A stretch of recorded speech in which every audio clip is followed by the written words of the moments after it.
Shalom y bienvenidos a Vía Hafta Yisrael, una frase hebrea que significa amarás a Israel. Esperamos que se queden con nosotros, ya que nuestro maestro, el Dr. Baruch, nos compartirá una enseñanza expositiva de la Biblia. El Dr. Baruch es profesor titular del Instituto Sera Abraham, con sede en Israel. Aunque todos los cursos en el instituto se imparten en hebreo, el Dr. Baruch se complace en compartir esta enseñanza en inglés con doblaje al español. Para más información, visítenos en amarasaisrael.org o descargue nuestra aplicación móvil Mi Estudio Bíblico. Aquí está Baruch y la lección de hoy. No hay nada más importante que el Evangelio. Sin el Evangelio no tienes esperanza, sino que tienes la seguridad de juicio y condenación eternas. Pero con el Evangelio, todo eso puede ser diferente. Puedes hallar la gracia de Dios, su misericordia, que se extiende a ti con perdón eterno, para que tengas esa relación eterna con Dios por la eternidad en su reino. No hay mensaje mejor que el Evangelio. Y puedes aprender mucho acerca de la verdad del Evangelio en el libro de los Salmos, en el Salmo 24. Toma tu Biblia y ve conmigo al libro de los Salmos, capítulo 24. Una vez más, vemos que este salmo fue escrito por David, el rey David. Y él revela en este salmo, aunque es bastante breve, algunos principios muy importantes relacionados con nuestra comprensión de lo que el nuevo pacto enseña en cuanto al mensaje del Evangelio. Comencemos. Salmo 24, iniciando desde el verso 1. Un salmo de David, literalmente dice a David un salmo, y luego dice por él. Del Señor es la tierra y su plenitud. Entonces, lo primero que David quiere revelar al lector, es decir, a ti y a mí, es que Dios es soberano. Él está por encima de toda su creación. Él es aquel a quien todo pertenece. Por lo tanto, Él tiene autoridad, y el sentido correcto como vemos esto aquí, implica que le debemos entender como el Señor. Y aquí está la clave, el único y absoluto Señor. Él tiene todo bajo control, incluyendo tu eternidad. Así que una vez más, del Señor es la tierra y su plenitud. Y luego utiliza otra palabra, un sinónimo para la tierra, pero es un concepto más amplio. Es la palabra tevel, que significa el mundo entero, y los que habitan en él, en el mundo. Así que este salmo nos dice que Dios está hablando con respecto a la creación, tanto la creación física, como también aquellos que moran en este mundo. Este salmo no excluye a nadie. Sigamos leyendo, noten lo que dice el verso 2. Dice aquí, porque Él, sobre las aguas, la ha establecido, y sobre los ríos, Él la ha, y aquí de nuevo usa un sinónimo para establecer, la ha afirmado adecuadamente, con el fin de que pueda permanecer y perdurar. Así que todo le pertenece a Dios, pues Él lo ha creado todo. Esto no solo habla de su señorío y su autoridad, sino también de su capacidad. Si Él pudo crear todas las cosas, mantenerlas, establecerlas, entonces no hay nada que Dios no pueda hacer. En otras palabras, todas las cosas son posibles con Él. Verso 3. Con eso en mente, la grandeza de Dios, su poder, su autoridad, vemos una pregunta que se nos plantea a los lectores, a ti y a mí. ¿Quién subirá al monte del Señor? ¿Y quién estará en su lugar santo? Fíjense. Cuando vemos este verso entendemos que el monte del Señor es un lugar santo. Por lo tanto, ¿quién puede ser parte de la presencia de Dios? Esta es una referencia. Esta mención de su monte santo es claramente una referencia a su reino. ¿Quién puede experimentar esta intimidad con Dios? Y la respuesta está en el siguiente verso, el verso 4, que dice: Naqi kapayam uvar levav, aquel que tiene manos limpias y un corazón puro. Ahora pregúntate, ¿esto me describe? ¿Tengo manos perfectas? Y aquí está la clave. ¿Tengo manos perfectamente limpias y un corazón puro? Sin mancha, sin suciedad, sin nada que sea impropio.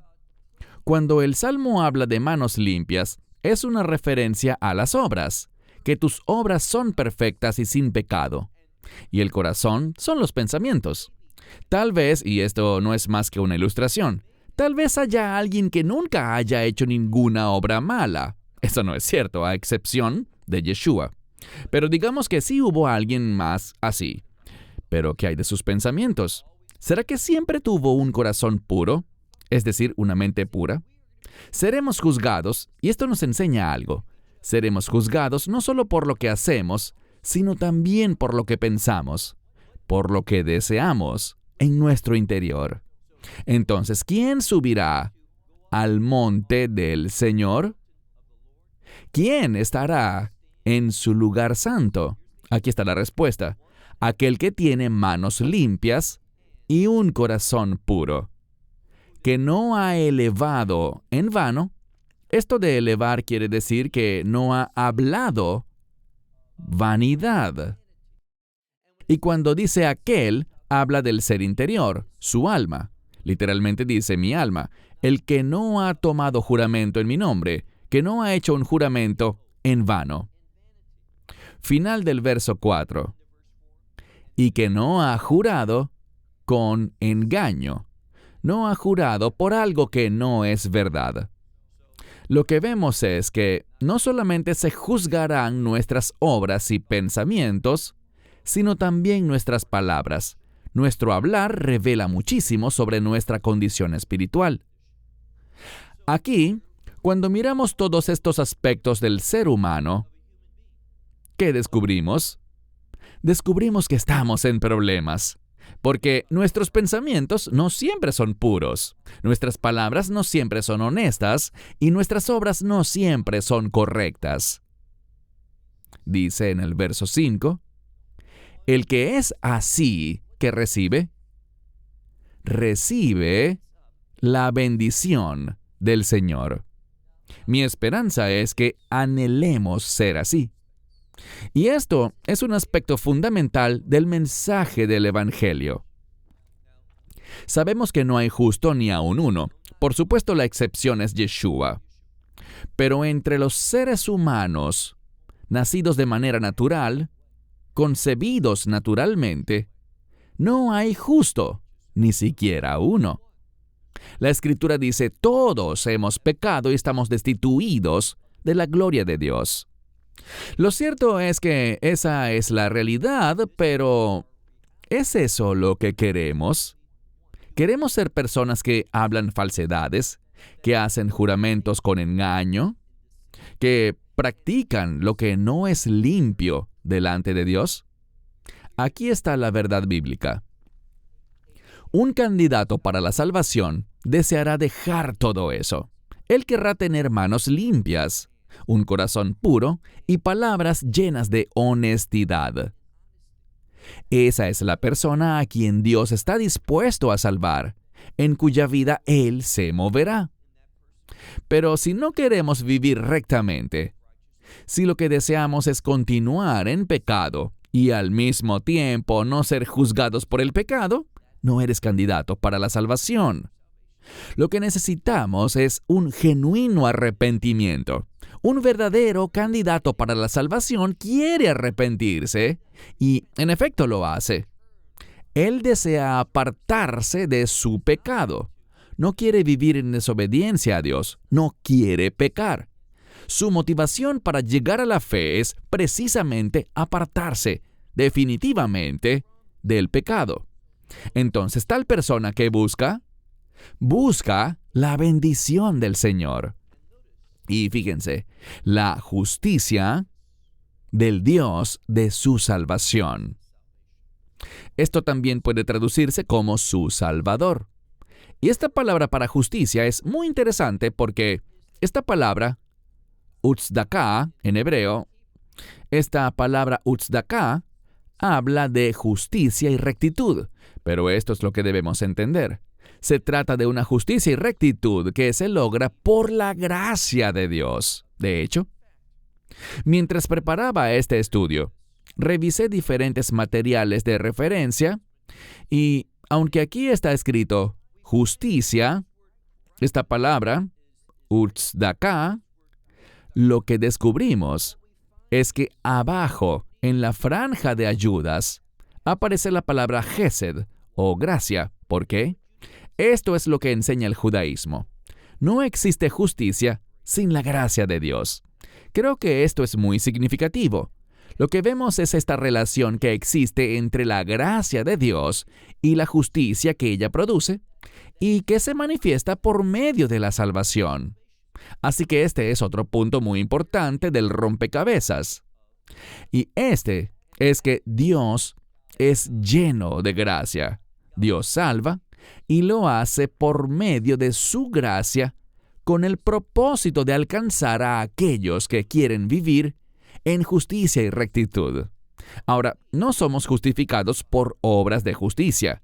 Somos justificados por la gracia de Dios a través de la obra del Mesías, el derramamiento de su sangre. Pero, con el fin de que esto sea una realidad en nuestra vida, tenemos que anhelar la rectitud. Si lo que anhelamos es vivir en pecado, esa salvación no nos será ofrecida. La salvación es ofrecida a los que quieren. Ahora, no podemos cambiar por nosotros mismos. Es solo por obra del Espíritu Santo trabajando en nosotros por la gracia de Dios, por la presencia del Espíritu en la vida del creyente, que se producirá el verdadero arrepentimiento, el fruto del arrepentimiento, la voluntad de Dios, la justicia de Dios. Pero si no deseamos eso, no somos candidatos para la salvación. Por eso dice, tal persona recibirá bendición del Señor y justicia del Dios de su salvación. Mira el siguiente verso, el 6. Esta es la generación. Algunos han dicho que esto define a la generación del reino. Y podemos entenderlo como aquellos que serán parte de la vida en el reino. Entonces, esta es la generación de los que le buscan. Esa es la clave. La generación del reino es aquella que le busca a Él, que busca a Dios. Esa es la motivación. Yo quiero experimentarle. ¿A qué se refiere esto? A lo que ya vimos anteriormente, que alguien desea subir a su monte santo. Este desea experimentar la santidad de Dios. Esa es su motivación. Eso es lo que lo lleva a decirle que sí al Evangelio. Él está persiguiendo a Dios, así que esta es la generación de los que le buscan. De los que buscan, noten esto, los que buscan tu rostro, oh Jacob, Selah. Quiero detenerme en este verso un momento porque muchas veces hay quienes añaden ciertas cosas al texto. Sería muy sabio si comparas diferentes traducciones de este verso. Cuando analizas distintas versiones, algunas colocan el Dios de Jacob, pero eso no está en el texto. Simplemente dice Jacob. No se refiere al Dios de Jacob, sino a Jacob mismo. Algunas traducciones como la New American Standard añaden aún Jacob, como si dijera aún este miserable de Jacob. Y eso tampoco aparece en el texto. No incluye esa palabra. Lo que dice es, esta es la generación de los que le buscan. Y la última parte del verso dice así, aquellos que buscan tu rostro, lo cual es un modismo para hablar de intimidad. los que quieren ser íntimos, estar en la presencia de Dios, experimentarle, y luego dice Jacob. Esto habla de Jacob como el ejemplo bíblico. Por eso luchaba en el vientre, porque quería el privilegio de la primogenitura. ¿Por qué? Porque buscaba la herencia de sus padres, de Isaac y de Abraham. Él deseaba ser el instrumento del pacto abrahámico. ¿Y cuál era ese pacto? Ser de bendición. En ti serán benditas todas las familias de la tierra. Eso era lo que Jacob anhelaba. Eso es lo que él perseguía, y esto es lo que la Escritura nos refiere. El carácter de Jacob, que no era el de un engañador, sino el de alguien apasionado por los propósitos de Dios. Verso 7. Alzad, oh puertas, vuestras cabezas. Las puertas son la entrada. Aquí la imagen habla de las puertas, la entrada al reino de los cielos. Levantad, oh puertas, vuestras cabezas, y las aperturas, la entrada de estas puertas serán alzadas, y noten que ellas son, como dice aquí, puertas eternas. Y aquí de nuevo, el término olam, eterno, es simplemente un adjetivo que describe al reino. Así que el reino, olam, tiene que ver con eternidad, y no solo eternidad, sino la cualidad de esa eternidad. ¿De qué se trata? Así que las puertas son la entrada a este lugar. Dice, alzad, oh puertas, vuestras cabezas, y sean levantadas las entradas eternas. Verso 7. Al final. Y el Rey de Gloria viene. ¿Quién es el Rey de Gloria? Verso 8. El Señor, fuerte y poderoso. El Señor, poderoso en batalla. Así que Dios aquí se presenta como un guerrero. Él es poderoso y usa este término para fuerte, poderoso en batalla. Si analizamos el verso, noten que en el verso 8 dice, en referencia al Señor, que Él es poderoso, que es fuerte, y la misma palabra para fuerte es usada en la segunda parte para la guerra. Dice, Él batalla, y su batalla es por el alma de cada ser humano. Verso 9. Es muy similar a lo que acabamos de leer. Levantad, oh puertas, vuestras cabezas, y sean alzadas vosotras, entradas eternas. Y luego dice, el Rey de Gloria entrará. Verso 10. ¿Quién es este Rey de Gloria? Aquí está la respuesta. El Señor de los ejércitos. Él es el Rey de Gloria. Selah. La palabra Rey, con mucha frecuencia, cuando aparece, es una referencia a Melech HaMashiach. Melech significa Rey. Así que el Rey de Gloria es el Mesías. Será Él, como Rey, quien pasará y entrará al reino de Dios. Cuando Él pase esas puertas, cuando se abran, cuando alcen sus cabezas, todos reconocerán, y lo que este verso busca comunicarnos cuando dice, levantad sus cabezas, oh puertas, es una expresión de reconocimiento. Estas puertas, esta entrada al reino, ellas reconocen a Dios. Ellas reconocen al Rey de Reyes, al Señor de Señores, al Mesías.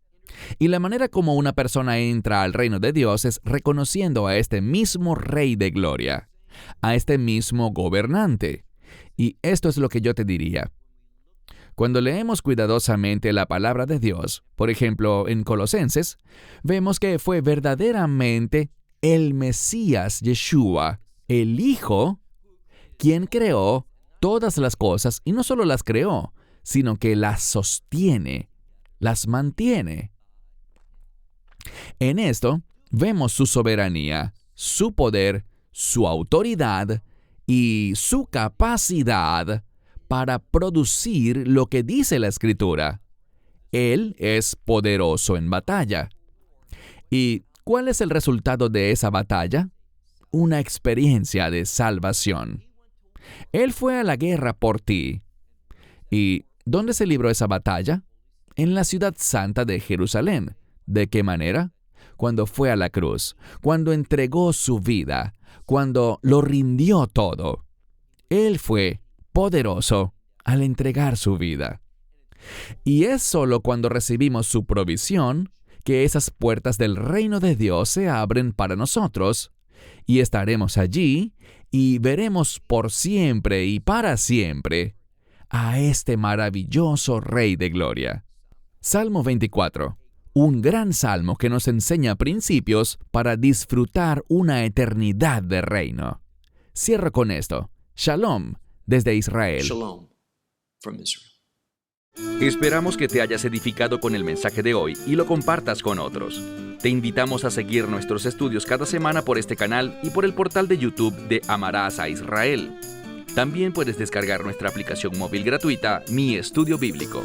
Finalmente, para obtener más información sobre nosotros, visita nuestra web amarasaisrael.org, donde encontrarás otras conferencias de Baruch en audio, video y texto. Hasta el próximo programa. Que el Señor te bendiga en Yeshua HaMashiach, Jesús el Mesías, mientras caminas con Él. Shalom desde Israel.